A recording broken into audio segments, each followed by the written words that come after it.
तो आदाब, नमस्कार, गुड इवनिंग, सत श्री अकाल। एक बार फिर आप तमाम लोगों का स्वागत है क्राइम तक की कहानी के इस एपिसोड में। उम्मीद है पूरी फैमिली अच्छी होगी, अपना और अपनों का ख्याल रख रही होगी।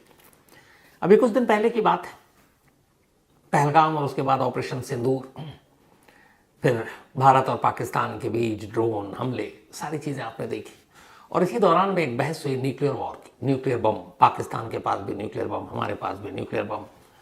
तो बड़े बड़े एक्सपर्ट दिग्गज ये भी कहने लगे न्यूक्लियर वॉर हो गया या बम छोड़ दिया एक दूसरे पे तो क्या होगा।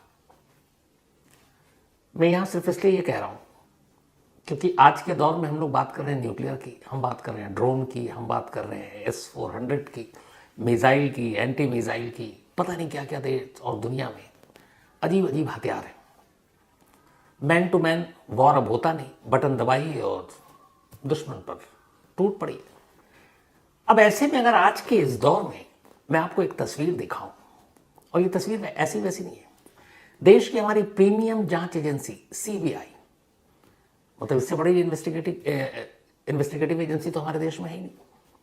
अब CBI का एक स्टेट के अंदर हेडक्वार्टर, जैसे यूपी में, लखनऊ में CBI का दफ्तर, और उस CBI के दफ्तर में एक शख्स आज के दौर में 2025 तीर कमान लेकर दफ्तर के अंदर दाखिल होता है, बाकायदा तीर कमान लेकर।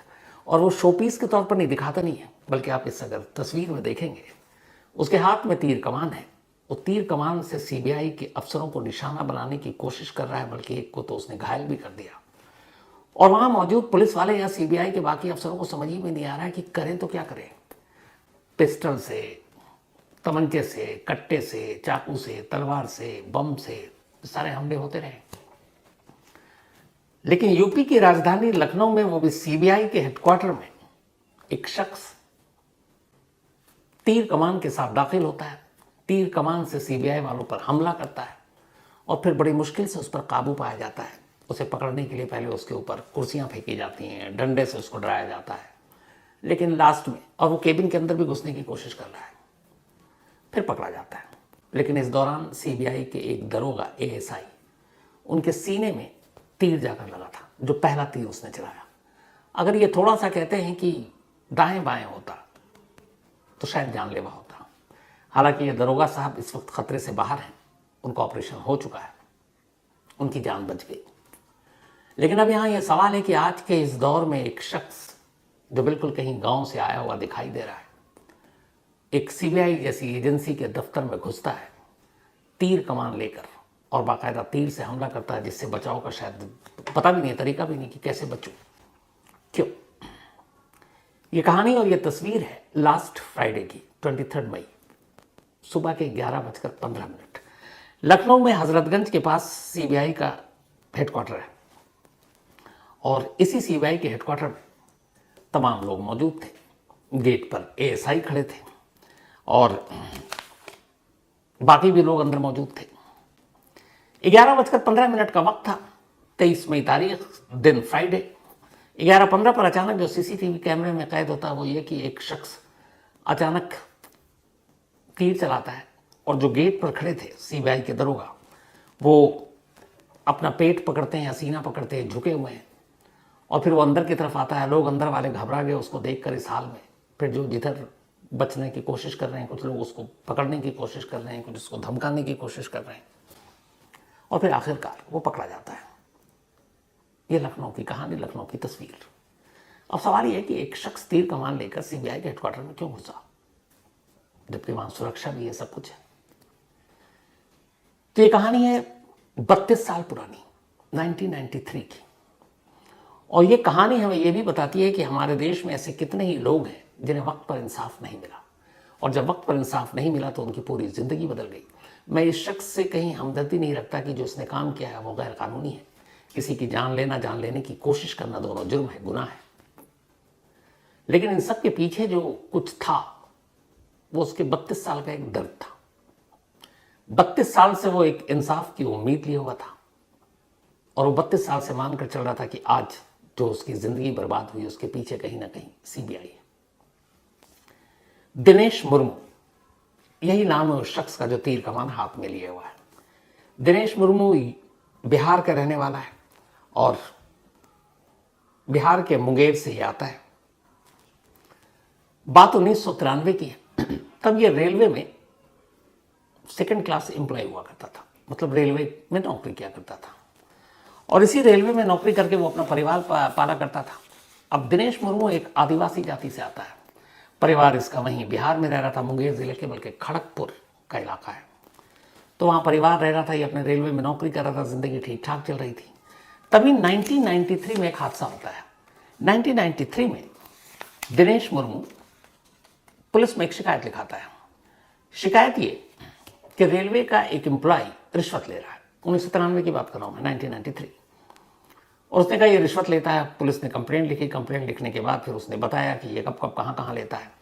तो एक दिन पुलिस ने रंगे हाथ, जो रेलवे का मुलाजिम था जो रिश्वत ले रहा था, उसका नाम है सीताराम, सीताराम को 200 रुपये रिश्वत लेते हुए पुलिस ने पकड़ लिया। अब जब पकड़ा तो इसके बाद ये हुआ कि भाई रेलवे के अंदर बहुत सारे ऐसे एम्प्लॉय हैं जो रिश्वत ले रहे हैं, बड़ी तादाद है इनकी। अब धीरे धीरे इस रिश्वतखोरी के जाल को पकड़ने के लिए ये केस लखनऊ पुलिस से लेकर सीबीआई को सौंप दिया गया। अब सीबीआई से कहा कि आप इसकी जांच करें और रेलवे में जो करप्शन है उसको खत्म करें।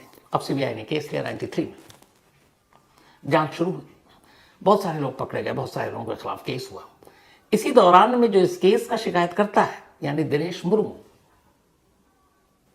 उसको भी एक आरोपी बना दिया गया, क्योंकि कुछ मुलाजिम जिसमें सीताराम भी था, जिसको सीताराम को खुद दिनेश ने पकड़वाया था, उन्होंने कहा कि ये भी रिश्वत लेता है और हम सब एक ही साथ हैं। अब आरोपियों के कहने पर जिस शख्स ने रिश्वतखोरी को आम करने की कोशिश की वो भी अब नामजद हो गया एक आरोपी के तौर पर। अब दिनेश का भी नाम आ गया। इसके बाद धीरे धीरे जितने एम्प्लॉय पकड़े गए थे उन सब की लिस्ट बनती गई, और ऐसे रेलवे के कई मुलाजिमों को उस वक्त नौकरी से बर्खास्त कर दिया गया। जितने लोगों को बर्खास्त किया गया उसमें एक दिनेश मुर्मू भी था। दिनेश मुर्मू ने कहा कि मैं उस वक्त भी चीख चीख कर कह रहा था कि मैं बेकसूर हूँ, बेगुनाह हूँ, लेकिन किसी ने नहीं सुनी। इसके बाद मैं हर तरफ फरियाद करता रहा। सीबीआई के जो अफसर उस वक्त जांच कर रहे थे उनसे कहा कि वो मैं था जिसने इस रिश्वतखोरी का भांडा फोड़ करवाया, और मुझे साजिशन, क्योंकि अब रेलवे के मुलाजिम मुझसे बदला ले रहे हैं कि तुम एक ही जगह रहकर हमारे खिलाफ जा रहे हो, तो इसीलिए उन्होंने मुझसे बदला लिया और मुझे फंसा दिया। अब सीबीआई ने खैर केस फाइल कर दिया, अक्यूज बना दिया दिनेश मुर्मू को। धीरे धीरे वक्त बीतता रहा, कुछ हुआ नहीं। धक्के खा खा कर आखिरकार दिनेश अपने गांव लौटा। गांव तक भी ये बात पहुंच चुकी थी। गांव में भी ये था कि एक रिश्वतखोर है, नौकरी जा चुकी, परिवार को पालना बड़ा मुश्किल, जो घर अभी तक ठीक ठाक से चल रहा था रेलवे के नौकरी से, सब कुछ दरबदर हो गया। बड़ी कोशिश की, कोर्ट कचहरी के चक्कर काटे, सीबीआई के चक्कर काटे, हुआ कुछ नहीं। 32 साल बीत गए। ये बात दिनेश भूला नहीं। उसे लगा कि एक केस की वजह से उसकी पूरी जिंदगी बर्बाद हो गई, और उसका यह कहना है कि वो बेकसूर है। अब उसने बहुत सारे सीबीआई अफसरों को ढूंढना शुरू किया अपने लेवल पर, कामयाबी मिली नहीं। अब जब कामयाबी नहीं मिली तो उसने सोचा क्या करूं। पिछले 4 सालों से 2021 के बाद से दिनेश अपने घर नहीं गया, गांव नहीं गया। वो इधर उधर भटकता रहा, बनारस में रहा, वाराणसी में, वहां किसी होटल में काम किया, छोटे मोटे, फिर इधर उधर रहा। फिर कुछ महीने पहले ये लखनऊ पहुंचा। इसी बनारस में काम करने बनने के दौरान उसकी सिर्फ एक थी कि सीबीआई वाले बाबू सब कहाँ मिलेंगे, सीबीआई के अफसर लोग कहाँ होते हैं, कितने लोग। उन्होंने सब बताना शुरू किया कि वहाँ मिलते हैं, ऐसे मिलते हैं। कुछ ने ये भी कहा कि वो तो पता भी नहीं चलता क्योंकि वो खुफिया लोग होते हैं। लेकिन ये सीबीआई करता रहा। फिर ऐसे ये भी था कि शायद दिल्ली में भी सीबीआई के सबसे बड़े बाबू लोग बैठते हैं। उसने कहा नहीं, एक लखनऊ का केस था तो ये बताया गया कि लखनऊ में ही होता है, तो सीबीआई वाले लखनऊ में भी बैठते हैं। उसने ये भी पता किया। अब ये सब कुछ पता करने के बाद लखनऊ पहुंचता है। लखनऊ आने के बाद अब ये ढूंढते ढूंढते आखिरकार लखनऊ में सीबीआई के इस दफ्तर के बाहर पहुंचता है। वहां जाकर कहता है कि मुझे सीबीआई के एक अफसर से किसी से मिला दो, मेरा केस है, मुझे उनसे बात करनी है। गेट पर पूछते हैं कौन से अफसर, वो नाम तो बता नहीं सकता, भगा देते हैं। फिर आता है, फिर कहता है मुझे सीबीआई अफसर से मिलना है। पूछते हैं क्या काम है, किससे मिलना है, कहता सिर्फ उन्हीं को बताऊंगा। कुछ सुनता नहीं है उसकी। कई बार जब गेट तक आकर उसे अंदर जाने नहीं दिया गया तो उसे लगा कि अब बात ऐसे नहीं बनेगी। अब उसने कहा कि मैं इसको अपने दूसरे तरीके से करूंगा। अब उसने वहीं बांस लिया, चूंकि एक आदिवासी जाति से आता है, और जिस इलाके से आता है वहाँ तीर कमान पुराना एक रिवाज रहा है, तो उसे तीर कमान बनाना आता था, या धनुष तीर जो भी कहें। उसने बांस लिया, बांस को पानी में रखा कई दिनों तक, फिर उसको उस तरीके से उसमें ढाला, फिर उसने लोहा लिया, एरो बनाया नुकीला। ये कर कराकर उसने एक धनुष और 6 तीर बनाए, और ये बनाकर वो अपने पास रखे रहा। अब वो फिर सीबीआई के दफ्तर जाता है कि शायद किसी दिन अंदर एंट्री मिल जाए तो वो अपनी बात कर ले, लेकिन उसे अंदर जाने नहीं दिया गया।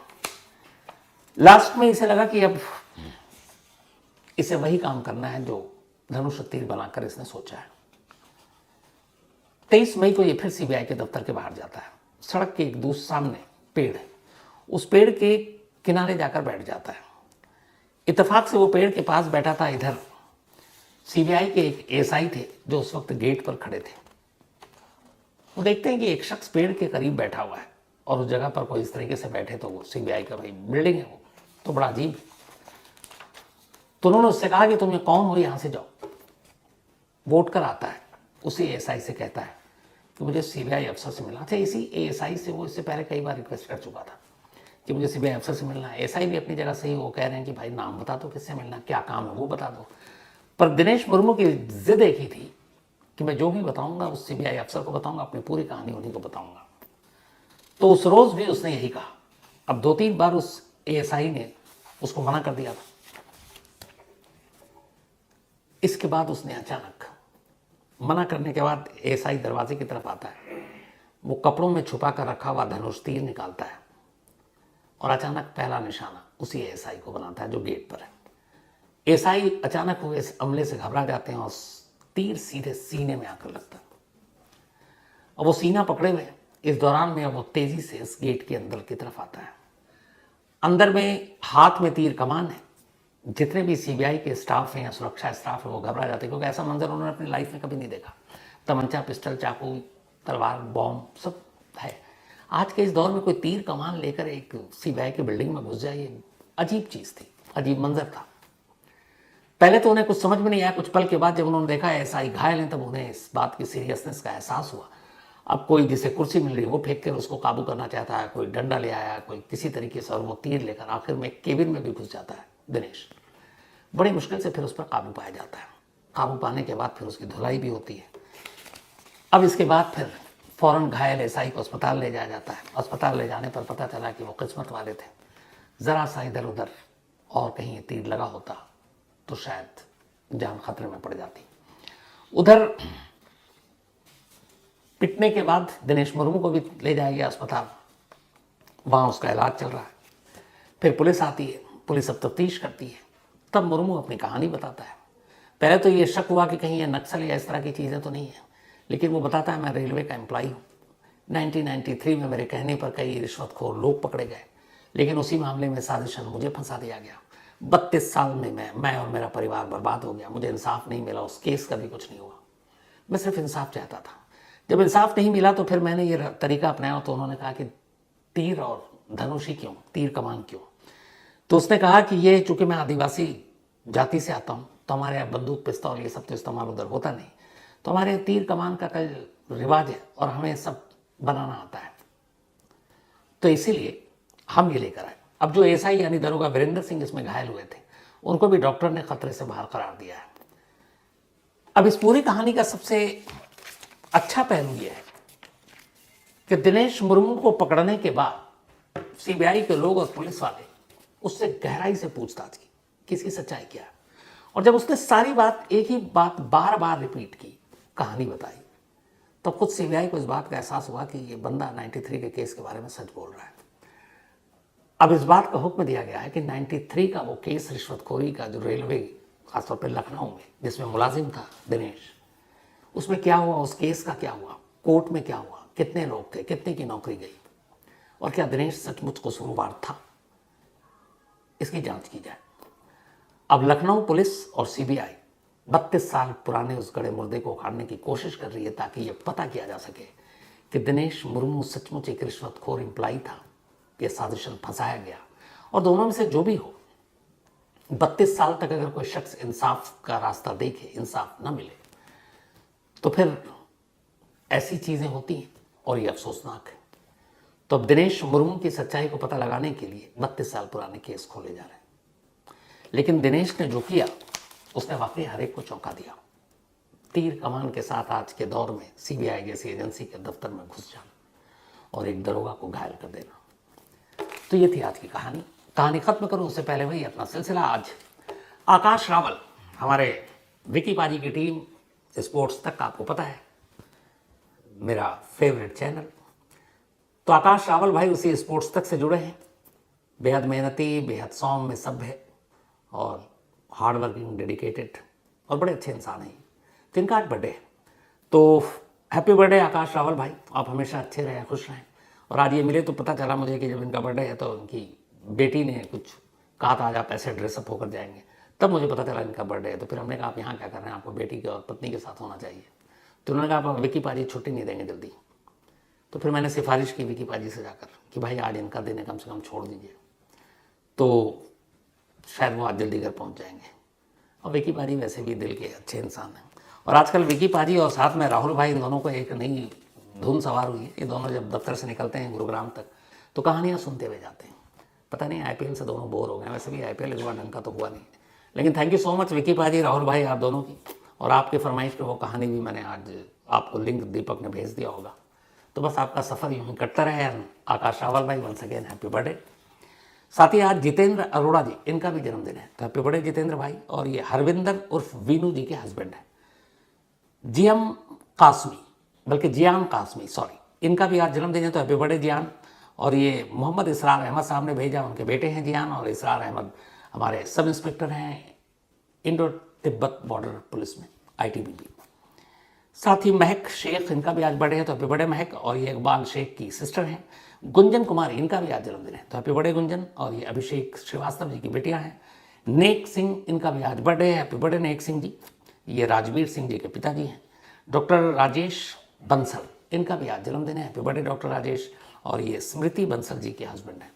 इसके अलावा देवेंद्र जाट, इनका भी आज बर्थडे है, हैप्पी बर्थडे देवेंद्र भाई। और ये अभय जाट जी के ब्रदर हैं। तो कहानी में इसी के साथ आज इतना ही। अब आपसे मुलाकात होगी कल रात 9 बजे किसी नई कहानी के साथ। तब तक अपना और अपनों का ख्याल रखिएगा। Thank you very much.